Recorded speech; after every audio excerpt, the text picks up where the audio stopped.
राहों पर उनके लिए सफ़र काटना मुश्किल हो जाता है, जिनके साथ कुछ चीज़ें पीछे छूट जाती हैं। लेकिन जब IBC 24 आई तो मुझे लगा कि मुझे अपनी एक बुलंद आवाज़ लोगों के सामने लानी है। तब एक डर था कि जो बचपना है वो कहीं खो ना जाए। हर एक इंसान में कोई कमी होती है। एक कमी मुझ में भी है कि मैं समय का पाबंद नहीं हूँ, और यहाँ आने के बाद मैं उस कमी को दूर करने की कोशिश कर रहा हूँ। मुझे उम्मीद है मैं इस कमी को दूर कर पाऊंगा। अगर मैं जीत भी गई तो कैसे इनको फेस करूंगी, और अगर नहीं जीत पाई तो मैं अपने घर वालों को कैसे फेस करूंगी। हेलो फ्रेंड्स, मैं हूं प्रेरणा। कभी कभी आपकी बुरी आदत, लापरवाही या हल्के में लेने की आदत इस कदर भारी पड़ जाती है जिसका मलाल ताउम्र सालता है। खासकर आप जब अपने वर्क स्टेशन पर हो। ये बात भी आपने जरूर पढ़ी सुनी होगी। आपको किसी भी संस्थान में नियम शर्तों या डूज डोंट को सबसे पहले समझ और पढ़कर आत्मसात कर लेना चाहिए। पर अफसोस, कुछ समझाने पर समझ जाते, लेकिन कुछ नुकसान झेलकर ही समझ पाते हैं। अब आप सोच रहे होंगे कि ये मुझे आज क्या हो गया है, मैं ऐसी बातें क्यों कर रही हूँ। पर क्या करूं, फेम के सफर में ये मोड़ ही ऐसा है जहां कुछ ऐसा हुआ जो ना तो कंटेस्टेंट्स ने सोचा था और ना ही हमारे जजेस ने एक्सपेक्ट किया था। वो क्या है तो चलिए हम आपको बताएंगे, लेकिन शुरू करते हैं पहले फेम IBC का सफर। उम्मीदें, आशाएं, सपने, यही वो ऊर्जा है जो जीवन में सदा आगे बढ़ते रहने का रास्ता बनाते हैं। लेकिन मंजिल से पहले सफर का हर पड़ाव मन मुताबिक हो जरूरी तो नहीं। हाँ, जरूरी है बिना रुके बढ़ते जाना, चलते जाना और सबक लेना।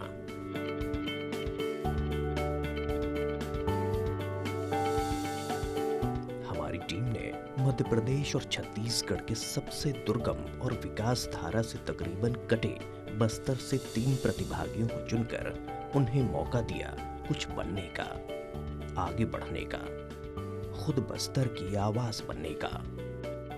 वो आए, देखा, सीखा और कभी न भूल पाने वाले तजुर्बे को जिया। लेकिन फिर कुछ ऐसा हुआ जिसने उनकी इस यात्रा पर ब्रेक लगा दिया। बस्तर के बेहतरीन टीम ने जब हमारे सुपर 17 से मुलाकात की थी तो वो पूरी तरह इस बात से अनजान थे कि सुख सुविधाओं वाले शहरी माहौल में भी कई दुश्वारियों से दो चार होना पड़ता है। माहौल नया था, लोग नए थे, एक तरह से अचानक ही पूरी दुनिया बदल सी गई थी। और इसी बीच बस्तर की बेहतरीन टीम में से एक सुंदरी की तबीयत भी खराब हो गई। आप चाहे जितना भी व्यस्त क्यों ना हो, सेहत का ख्याल दरकिनार नहीं होना चाहिए। पर अफसोस, अक्सर हम ये बात भूल बैठते हैं और नतीजा सेहत से खिलवाड़ का खामियाजा भी भुगतना पड़ता है।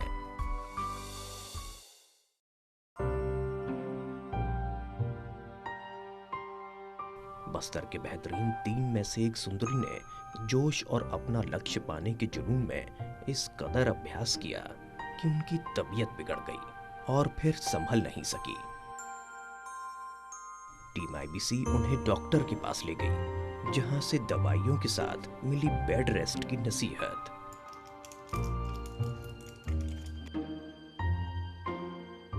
जब 2 दिन बाद भी सुंदरी की सेहत में अपेक्षित सुधार न दिखा तो सुंदरी ने माफी मांगते हुए इस प्रतियोगिता से क्विट करने का मन बनाया और अगले साल मौका मिलने पर फिर से इसमें दोगुने जोश के साथ हिस्सा लेने का संकल्प लिया। मुझे बहुत तबीयत खराब है, इस प्रोग्राम में मैं आगे आने नहीं पाऊंगी, मुझे माफ़ कर दीजिए। मैं घर जाऊंगी और अगले आने वाला प्रोग्राम में कोशिश करूंगी। सुंदरी के जाने के बाद कॉम्पिटिटर्स जो अब तक अच्छे दोस्त भी बन चुके थे, उन्हें भी काफी झटका लगा और थोड़ा दुख भी हुआ। बट आफ्टर ऑल ये एक कंपटीशन है जो सभी ने सिर्फ कंसंट्रेट किया अपने कंपटीशन पर। लेकिन फिर कुछ ऐसा हुआ जिसे लेकर नई हलचल या कहें कि नया झटका सा लगा। फेम IBC के सफर में सुंदरी, हसीना और इतेश्वरी जब आए तो लगा कि अब उजमाड़ थोड़ा करीब से जान पाएंगे हम।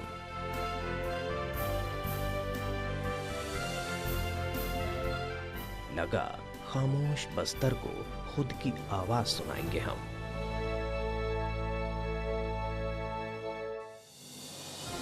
लगा कि जहां सड़क, सुविधाएं और सरकार न पहुंची, वहां दुनिया भर की जानकारी उन्हीं की आवाज में पहुंचेगी। लेकिन जैसे ही ये बात उजागर हुई कि फेम के सफर में शामिल होने के लिए बस्तर के 3 बेहतरीन में से एतेश्वरी और हसीना ने अपनी ग्रेजुएशन की पढ़ाई के 1 साल को दांव पर लगाया है, हमारे जजेस और टीम का भारी डिस्कशन शुरू हुआ।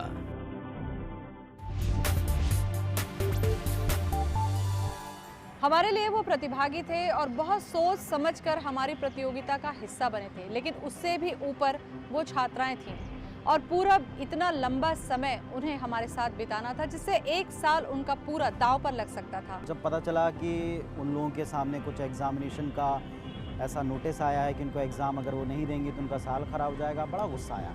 शुरू में तो लगा कि यार हम अपने रूल्स को फॉलो करें, क्योंकि अगर रूल्स हमने फॉलो नहीं किए तो आगे जाके कुछ और कंटेस्टेंट ऐसा कर सकते हैं।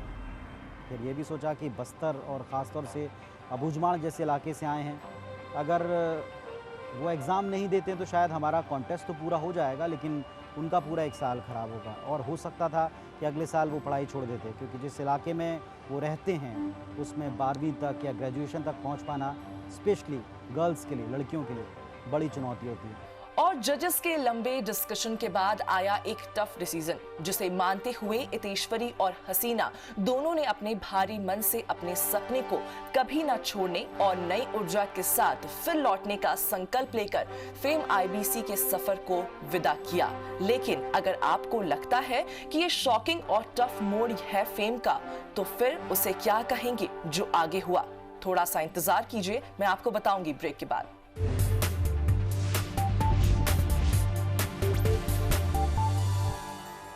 फेम का सफर उम्मीदों, सपनों और चुनौतियों का तो है ही, जिसे कभी मुस्कुराहटें और मस्ती का सैलाब है तो कभी टेंशन, सरप्राइज और ट्विस्ट है। लेकिन इस सफर में इतने सारे शौक भी मिलेंगे, ये किसी ने नहीं सोचा था। पर दोस्तों, आखिर ये तो है एक रियलिटी शो, इसलिए इस सफर में जो जब हो रहा है वो हम आप तक पहुंचा रहे हैं।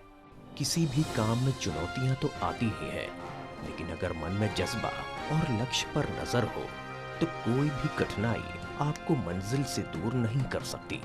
पर यह भी उतना ही सही है कि हर प्रतियोगिता, प्रोफेशन और संस्थान के अपने नियम और सिद्धांत होते हैं, जिनसे समझौता मुमकिन ही नहीं। दोस्तों, आज जब मैंने शुरुआत की थी तो आपको कहा था कि फेम के सफर में जो पड़ाव अब आया है वो ना हमारे कंटेस्टेंट्स ने सोचा था और ना जजेस ने। अब उसे आप तक पहुंचाने की बारी आ गई है। बाहर से लगता है कि ग्लैमर की दुनिया सरल सा पेशा है, लेकिन हम हैं टीम आईबीसी, जो ना क्वालिटी और हार्ड वर्क से समझौता करते हैं और ना ही अपने नियम सिद्धांतों से। बस्तर के बेहतरीन ने जिस तरह से शानदार एंट्री ली थी, अनफॉर्चुनेटली वो अपने अपने कारणों से शो से बिना किसी कसौटी पर गए ही कंपटीशन से बाहर हो गए और बचे इन सुपर 17 के लिए 2 तरह की परीक्षाएं थीं। एक तो अपने सेशंस में मिल रहे ज्ञान को अभ्यास में उतारकर टास्क में बेहतर परफॉर्म करना,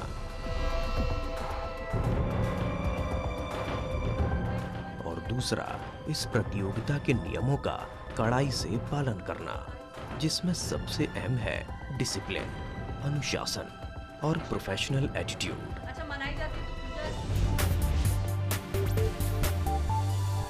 आज फेम आईबीसी 24 के कुछ कंटेस्टेंट्स हमारे बीच नहीं हैं, वो एलिमिनेट हो चुके हैं। काफ़ी बुरा लग रहा है उनके लिए, क्योंकि अच्छा खासा टफ कंपटीशन था उनके साथ। बट कुछ कंटेस्टेंट्स ऐसे थे जिनके बीच में कुछ समस्याएं थी, जैसे कि सुंदरी की तबीयत ठीक नहीं थी, इसलिए उसे जाना पड़ा। एतेश्वरी और हसीना के एग्ज़ाम्स थे, वहीं एडी, सोमेश और आशुतोष ने थोड़ा सा इंडिसिप्लिन दिखाया था। अब आगे देखते हैं कि इस नेक्स्ट टास्क में कौन एलिमिनेट होता है और कितना टफ कंपटीशन मिलता है। पर हाँ, दिल से बहुत दुखी हैं कि हमारे फ्रेंड्स चले गए, वो भी अनुशासनहीनता की वजह से। किसी भी जगह जाए अनुशासन बहुत ज़्यादा ज़रूरी होता है। अब धीरे धीरे अब ये लग रहा है कि कंपटीशन और ज़्यादा टफ होता जा रहा है। आखिर फेम बनना है आईबीसी का। अनुशासन क्यों जरूरी है? अगर अनुशासन नहीं होता तो क्या होता? शायद अनुशासन की इस गंभीरता को हमारे 3 प्रतिभागी अगर समझ लेते तो शायद उन्हें इसका खामियाजा इस तरह नहीं चुकाना पड़ता। तमाम काबिलियत होने के बावजूद उनका जब चयन हो गया और जब उन्होंने फेम IBC 24 के रूल रेगुलेशन डिसिप्लिन को नहीं समझा और इसको पार करने की जो कोशिश उन्हें की और इसी का खामियाजा उन्हें भुगतना पड़ा। एडी साव, सोमेश शर्मा और आशुतोष शर्मा को इसी डिसिप्लिन को ना पालन करने के चलते शो से बाहर जाना पड़ा। डिसिप्लिन तो ज़रूरी साहब, जीवन के हर पहलू में डिसिप्लिन बड़ा आवश्यक होता है, हम सब जानते हैं। लेकिन स्पेशली इलेक्ट्रॉनिक मीडिया में यहाँ हम एक सेकंड की लड़ाई लड़ते हैं। एक सेकंड भी अगर आप डिसिप्लिन में ना हो और अगर आप किसी खबर को डिलीवर करने में 10 सेकंड भी चूक जाते हैं तो इलेक्ट्रॉनिक मीडिया में ये चूक बड़ी चूक होती है जिसे कोई माफ़ नहीं करता। और ऐसे में अगर शुरुआती दौर में अपने फर्स्ट फेज़ में ही कोई डिसिप्लिन तोड़ता है तो शायद टास्क में वो कितना भी अच्छा परफॉर्म करे, वो कभी इस फील्ड में कामयाब नहीं हो सकता। और ये सबक सिखाना बड़ा ज़रूरी था, इसीलिए हार्ड स्टेप तो उठाना ही था। फेम के कंटेस्टेंट्स के लिए जितना जरूरी टास्क निभाना और बॉटम लाइन में आने से बचना है, उससे भी कहीं ज्यादा जरूरी है फेम के डिसिप्लिन और रूल्स को फॉलो करना। पर अफसोस कि हमारे सुपर 17s में से कुछ ने इस अपॉर्चुनिटी को समझा, रूल्स और डिसिप्लिन को गंभीरता से नहीं लिया। नतीजा, सुपर 17 में शामिल 3 strong contendents Eddie Shaw, Somesh Sharma और आशुतोष शर्मा को प्रतियोगिता से बाहर कर दिया गया। अनुशासन, नियम, शर्तें कितनी जरूरी होती है, इस बात की गंभीरता को अगर हमारे प्रतिभागी समझ जाते तो शायद उन्हें वक्त से पहले बाहर नहीं जाना पड़ता। पर क्या करें, इस नियम, शर्त और अनुशासन में हम भी बंधे हुए हैं और हम इससे बाहर नहीं जा सकते, इसलिए हमें उन्हें बाहर करना पड़ा। एडी, सोमेश और आशुतोष, ये 3 कंटेस्टेंट बड़े स्ट्रॉन्ग कंटेस्टेंट माने जा रहे थे। एडी को जब से हम लाए थे तब से उसके लुक को लेकर के लोगों को बड़ी संशय थी कि जिस तरह का उसका लुक है क्या वो न्यूज़ में परफॉर्म कर पाएगा। बावजूद इसके उसमें प्रतिभा को देख कर के मौका देना पड़ा। अफसोस की बात यह कि वो इस मौके को समझ नहीं पाए। ये केवल टास्क बेस्ड कोई रियलिटी शो नहीं है, ये रियलिटी शो है पूरी प्रतिभा का, ये रियलिटी शो है आपके अपने डिसिप्लिन का, ये रियलिटी शो है आपकी अपनी शख्सियत का। क्योंकि जैसे आप होंगे वैसे ही नज़र आएंगे और बेहतर होगा कि आप अपने अंदर की खूबियों को दिखाते। अफसोस ना वो इस मौके को समझ पाए, ना अपनी अपॉर्चुनिटी को भुना पाए।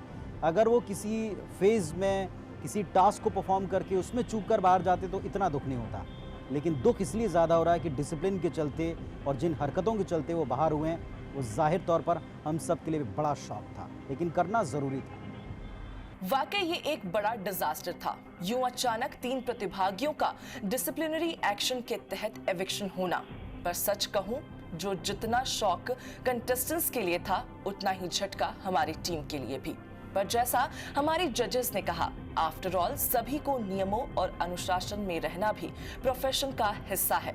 So well, show must go on. पर यहाँ माहौल इतना टेंशन वाला है और बोझिल हो गया है, I must take a break.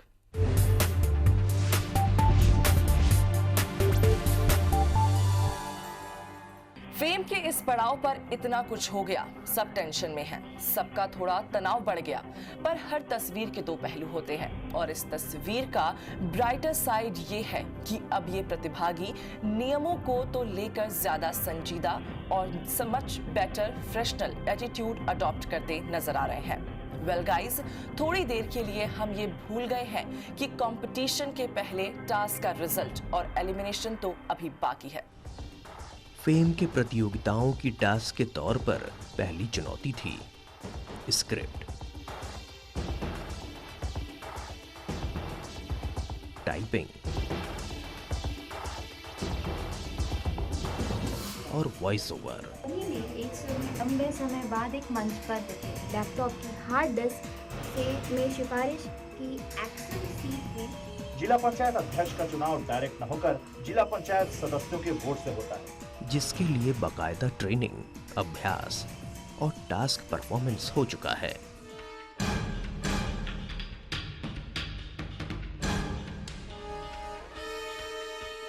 और अब बारी है नतीजों के ऐलान की और उससे जुड़े पहले एलिमिनेशन की।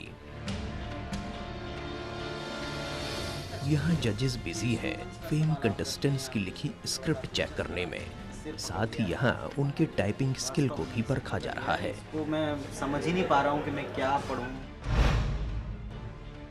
जिसने ज्यादा शब्द कम गलतियां की वो ही टाइपिंग में ज्यादा स्कोर कर सका।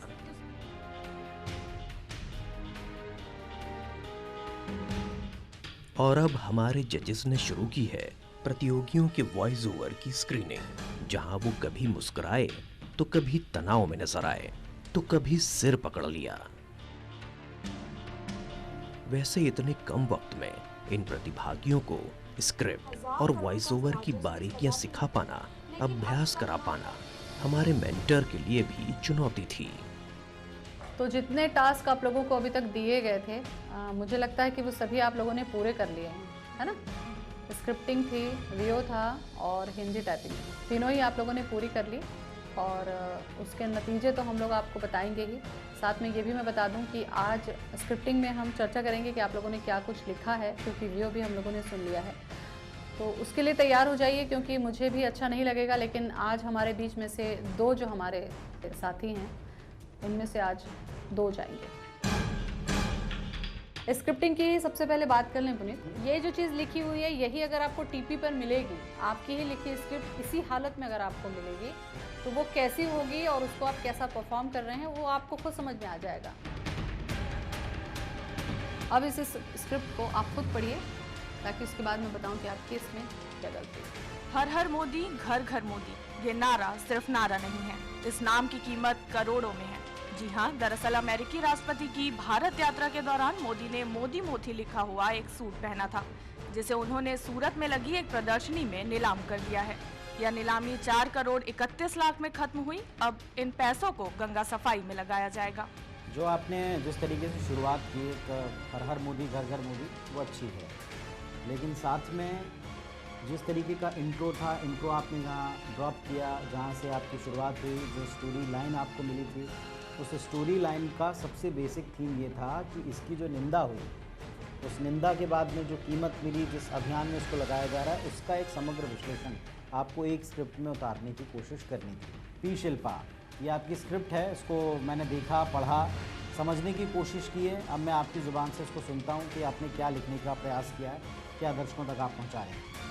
हर हर गंगे का नाम लेकर देश के प्रधानमंत्री नरेंद्र मोदी, जिनके नए और अनूठे आइडिया का एक और प्रदर्शन हमारे सामने आया है।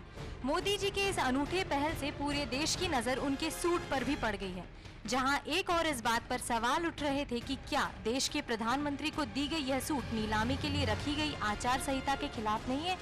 वहीं दूसरी ओर विपक्षी नेताओं ने इस पर कड़ा रुख अपनाया, पर देश में इस सूट की कीमत बढ़ती ही चली गई। आपको खुद अपनी स्क्रिप्ट में क्या कमी लग रही है और जब आप इसको पढ़ रही हैं तो उस पढ़ने में क्या गलती आप कर रही हैं? मुझे मैम लगा कि मैंने हर चीज़ को डालने के चक्कर में जो फॉर्मेट होता है शायद वहीं कहीं मैंने मिस कर दिया। सामान्य सुनने वाले में और एक दक्ष बोलने वाले में जो फर्क है वो उसमें नहीं है।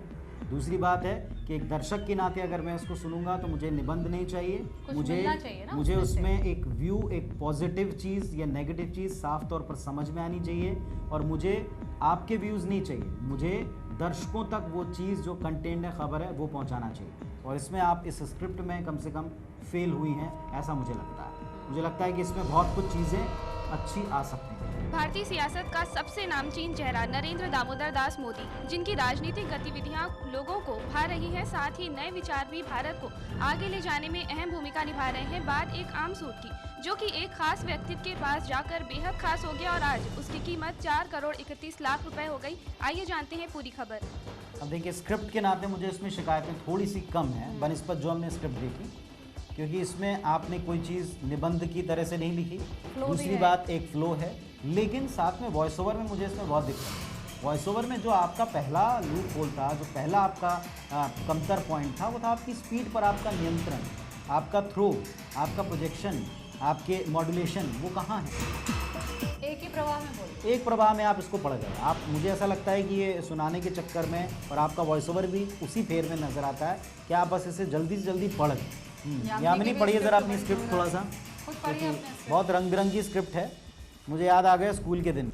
26 जनवरी 2015 गणतंत्र दिवस पर अमेरिका राष्ट्रपति ओबामा भी भारत यात्रा के दौरान भारतीय प्रधानमंत्री नरेंद्र मोदी ने जो सूट पहना था वह सूरत में लगी प्रदर्शनी के दौरान नीलामी की गई।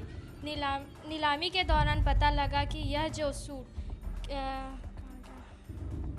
बस ऐसे ही दर्शक भी चला जाएगा, ढूंढते रह जाओगे। नहीं, दर्शक भी ऐसे ही चला जाएगा, कहाँ गया दर्शक, कहाँ गया दर्शक, कहाँ गया दर्शक। So guys, after screening and checking, हमारे जजेस तैयार हैं रिजल्ट्स के साथ। So let's find out क्या रहा नतीजा। मेरे ख्याल से आप लोगों को जो अभी अवसर मिल गया ना, उसे आप इतने हल्के में ले रहे हैं कि शायद आप ये इस बात का एहसास ही नहीं कर पा रहे। जब आप यहाँ से घर चले जाओगे, जब इस कॉन्टेस्ट के विनर को देखोगे, जब आप स्क्रीन पर अपने साथियों में से किसी एक या दो या तीन या पता नहीं कौन जीतने वाला है, जब आप उसको देखोगे, शायद तब आपको उसकी गंभीरता का एहसास होगा कि आप क्या क्या कर सकते थे। 2 बाहर जाओगे, मुझे तो लग रहा है 5-6 आज बाहर हो जाने चाहिए। कितना चांस देंगे बताओ। मुझे लगता है 1 महीने से हम लोग हमारी चांस देते आ रहे देने की भी एक सीमा है। ये बात आप समझते हैं नहीं समझते हैं? मनोज, जो आपने किया है उससे बेहतर आप कर सकते हैं, आप मानते हैं? इस राउंड में अगर ये तो विश्वास है सर कि आगे इसको बेहतर करने की कोशिश करेंगे, बाकी रिजल्ट क्या होगा इसको नहीं बता सकते। चलिए, तो आपके लिए एक अच्छी खबर है। अच्छी खबर हमेशा ज्योति जी के हिस्से में आती है, तो अच्छी खबर मेरे ख्याल ज्योति जी सुना दें। अच्छी खबर है कि आज कोई नहीं जाएगा। और ये जो अच्छी खबर है, इसके पीछे का रीज़न भी आप लोगों को बता दूं। अनुशासन के चलते जो आपके 3 साथी चले गए हैं, जो आउट हो चुके हैं, उनकी बदौलत, केवल अनुशासन के चलते, कंपटीशन की वजह से नहीं। और दूसरा अहम बात ये कि जो बस्तर के 3 बेहतरीन थे, वो कुछ अपरिहार्य कारण या परीक्षा के रीज़न से जो गए हैं, वो वापसी कर भी सकते हैं, आपके कंपटीशन को बढ़ा सकते हैं। लेकिन फ़िलहाल उन 6 की वजह से जो 20 में से आप बाकी 14 बचे हुए हैं, उनके लिए फ़िलहाल एक राहत, एक मौका है। और मैं उम्मीद करूंगा कि इस मौके को आप निश्चित तौर पर भुनाना चाहेंगे, छोड़ेंगे नहीं। चलिए, गुड लक आप सभी को। जल्दी मिलते हैं अगले टास्क और उसके बाद के नतीजों में। आज आप राहत की सांस ले सकते हैं। फेम का सफर, टैलेंट की खोज का सफर तो है ही, लेकिन इसमें आए ट्विस्ट, इमोशंस एंड एक्शंस और एविक्शन के लिए रियलिटी शो होने का एहसास भी बखूबी करा दिया। साथ ही ये भी साफ साफ दिखा दिया कि आगे का सफर ना प्रतिभागियों के लिए आसान होगा और ना हमारे लिए। इसी के साथ आज बस इतना ही। आप बने रहिए फेम IBC 24 के साथ। Goodbye and take care.